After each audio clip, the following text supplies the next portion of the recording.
अगले साखी को पढ़ने जा रहे हैं। पखा पखी के कारणे सब जग रहा भुलान, निरपख होई के हरि भजे सोई संत सुजान। तो इन पंक्तियों में पखा पखी शब्द का अर्थ है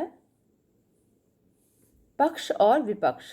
कारणे कारण, भुलान भूला हुआ, निरपख निष्पक्ष, भजे भजन स्मरण करना, सोई वही, सुजान चतुर ज्ञानी सज्जन।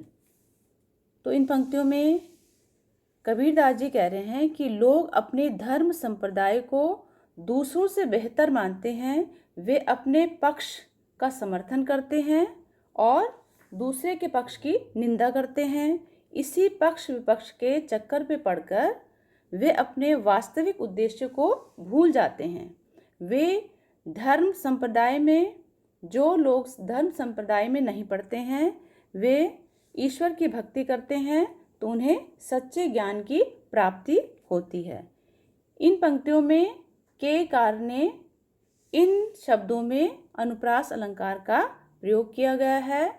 सोई संत सुजान में अनुप्रास अलंकार का प्रयोग है। तो जिन वाक्यों में वर्ण की आवृत्ति होती है वहाँ पर अनुप्रास अलंकार का प्रयोग होता है। अब हम अगली साखी पढ़ेंगे। हिंदू मुआ राम कही, मुसलमान खुदाई, कहे कबीर जो सो जीवता, जो दुहू की निकटी न जाए।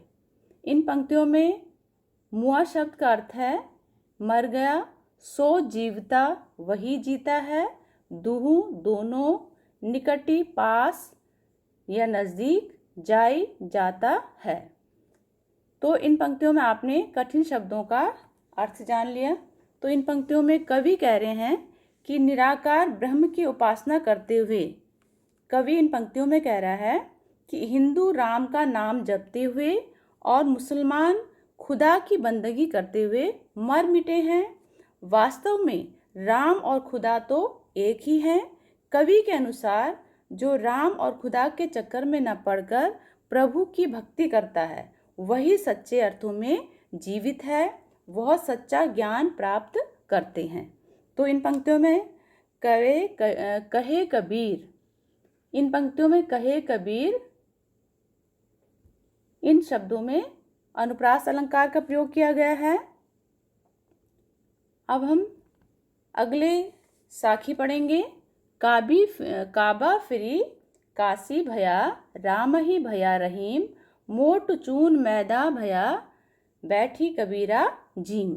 तो इन पंक्तियों में काबा शब्द का प्रयोग हुआ है।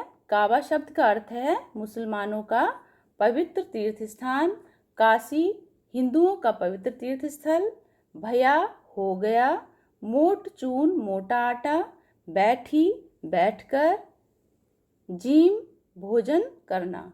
तो आपने यहाँ पे कठिन शब्दों का अर्थ जाना बच्चों अभी। और कहे कबीर, कहे कबीर आपने पिछली साखी में पढ़ा था, उसमें अनुप्रास अलंकार का प्रयोग था। अभी हम नेक्स्ट यानी कि अगली साखी को पढ़ेंगे। ऊंचे कुल का जन्मिया, सॉरी बच्चों इसको दोबारा पढ़ते हैं। काबा फिरी काशी भया, राम ही भया रहीम, मोट चून मैदा भया, बैठी कबीरा जीम। तो इन पंक्तियों में मैंने आपको अभी कठिन शब्दों का अर्थ बताया। और इन पंक्तियों में कवि कहता है कि जब राम रहीम हिंदू मुसलमान के भेद से ऊपर उठ गया, कवि कहता है कि जब मैं राम रहीम और हिंदू मुसलमान के भेद से ऊपर उठ गया तो मेरे लिए काशी तथा काबा में कोई अंतर नहीं रह गया। मन की जिस कलुषिता के कारण जिस मोटे आटे को मैं अखाद्य वस्तु मान रहा था वही मोटा आटा मेरे लिए मैदा हो गई है। अर्थात मन में सांप्रदायिकता तथा भेदभाव की दुर्भावना समाप्त हो गई है। तो इन पंक्तियों में सद्धुकड़ी भाषा का प्रयोग किया गया है। किस भाषा का प्रयोग है बच्चों?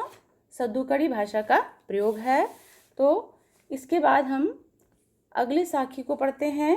ये अंतिम साखी है। ऊंचे कुल का जन्मिया, जे करनी ऊंच न होई, सुब्रन कलश सुरा भरा, साधु निंदा सोई। ऊंचा कुल अर्थात ऊंचा अच्छा खानदान, जन्मिया पैदा होकर, करनी कर्म, सुब्रन सोने का घड़ा, सुरा शराब, निंदा बुराई, सोई उनकी। तो अभी आपने कठिन शब्दों का अर्थ जाना बच्चों। तो इन पंक्तियों में कबीरदास जी कहते हैं कि व्यक्ति के कर्मों का महत्व होता है, ना कि उसके कुल का महत्व। इसलिए कबीरदास जी कहते हैं कि किसी भी व्यक्ति का ऊंचे कुल में पैदा होने से उसका नाम बड़ा नहीं होता है, बल्कि अच्छे कर्म जो व्यक्ति करता है उसका ही नाम ऊंचा होता है।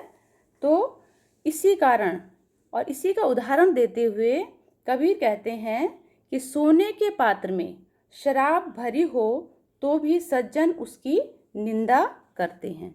तो बेटे अभी आपने कबीर की साखियाँ पढ़ी और मैं अब आपको इससे संबंधित कुछ निर्दिष्ट कार्य दे रही हूँ जो आपने अपनी उत्तर पुस्तिकाओं में इसे पूरा करना है बच्चों।